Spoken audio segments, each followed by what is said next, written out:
Mamun, measure the blood pressure of this patient. Okay sir, আসসালামু আলাইকুম। আমি Mamun, 5th ইয়ার একজন মেডিকেল স্টুডেন্ট। আমি আপনার ব্লাড প্রেশারটা একটু মেপে দেখব।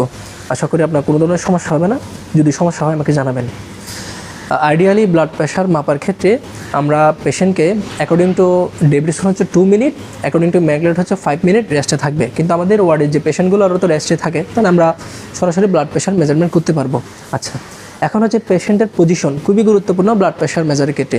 আইডিয়াল পজিশন হচ্ছে সিটিং পজিশন, পেশেন্ট সিটিং পজিশনে থাকবে এবং তার যে আর্মের যে পজিশন এটা খুবই গুরুত্বপূর্ণ। তার আর্মটা হচ্ছে সাপোর্টেড থাকবে এবং হচ্ছে এটা আই লেভেলে থাকবে। পাগুলো হচ্ছে তার বেজে সুন্দর করে টাচ করে থাকবে। আর আমাদের ওয়ার্ডে যে পেশেন্টগুলো আমরা যখন ব্লাড প্রেশার মেজার করি, সেক্ষেত্রে ম্যাক্সিমাম পেশেন্ট হচ্ছে লাইং ডাউন, মানে শোয়ানো থাকে। তো এক্ষেত্রে স্যার যদি বলে যে ব্লাড প্রেশার মেজার করো, তো আমরা স্যারকে বলে নেব যে sir I want to need a chair, আমরা পেশেন্টকে বসিয়ে মাপতে চাই। তখন স্যার যদি বলে যে তুমি শোয়ানো অবস্থায় মাপো, তাহলে এটা খুব ভালো একটা ইমপ্রেশন ক্রিয়েট করে।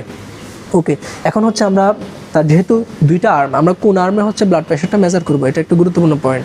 তো এক্ষেত্রেও যেটা বলা হয়, ব্লাড প্রেশার প্রথম যখন আমরা মেজার করব তখন দুইটা আর্মেই মেজার করব। দুইটা আর্মের মধ্যে যেটাতে ব্লাড প্রেশার বেশি থাকবে, পরবর্তী ধাপে আমরা যতবার তাকে মেজার করব ওই আর্মেই মেজার করব। তাহলে এখানে ডোমিনেন্ট নন ডোমিনেন্ট কোনো ব্যাপার নেই।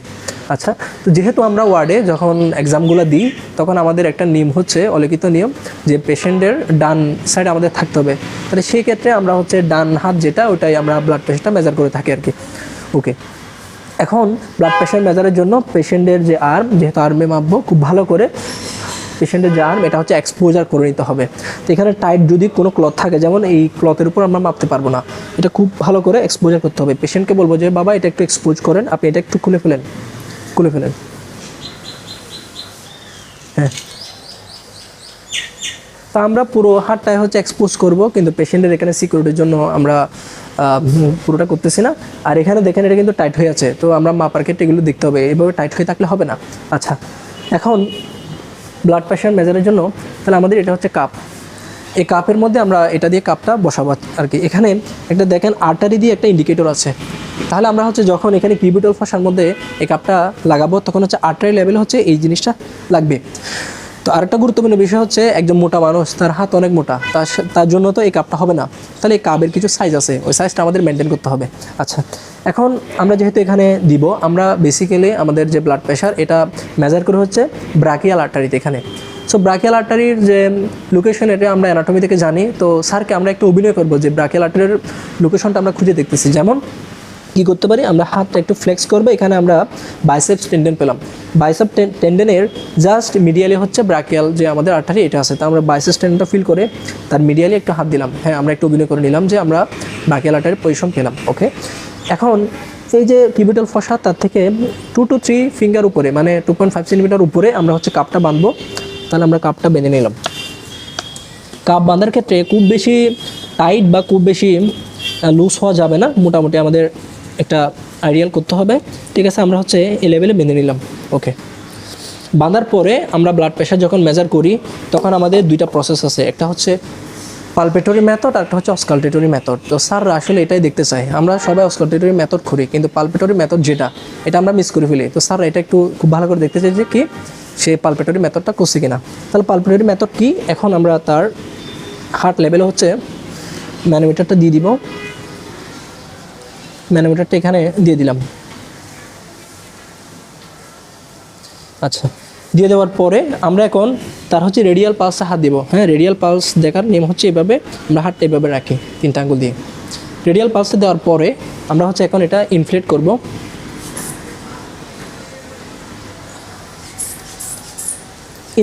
তাহলে ইনফ্লেট করার সময় আমরা কি দেখতে চাই, এখানে পালপেটরি মেথডে আমরা দেখতে চাই হচ্ছে তার যে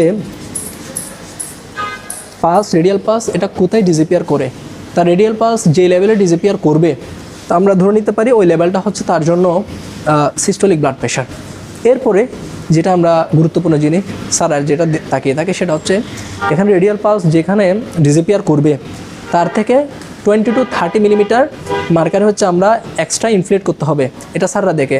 সাপোজ এই পেশেন্টের ক্ষেত্রে আমরা রেডিয়াল পালস যেটা, এটা ডিসঅ্যাপিয়ার করলো 110 মিলিমিটার মার্কারিতে। এখন আমি যদি তাকে আরও 200 মিলিমিটার তুলে ফেলি, তাহলে তো হবে না। তাহলে 110 যদি এটা ডিসঅ্যাপিয়ার করে, তাহলে আমরা হচ্ছে 30 যদি মিলিমিটার উপরে তুলি, তাহলে 140 হবে। তাহলে আমরা এটা 140 করতেছি। হ্যাঁ 140 আমরা নিয়ে গেলাম।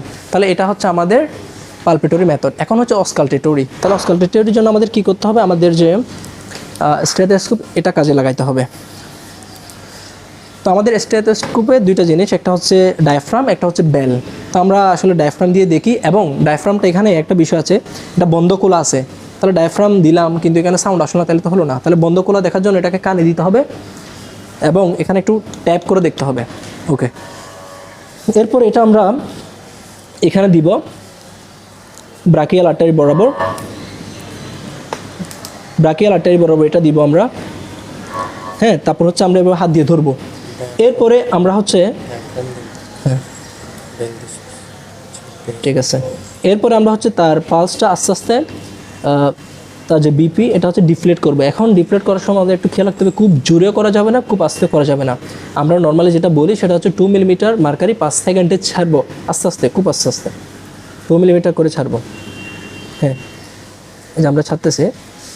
তাহলে এখানে একটা পয়েন্ট হবে যেখানে হচ্ছে আমাদের বিট করা শুরু করবে, আমরা কানে সাউন্ড শুনবো।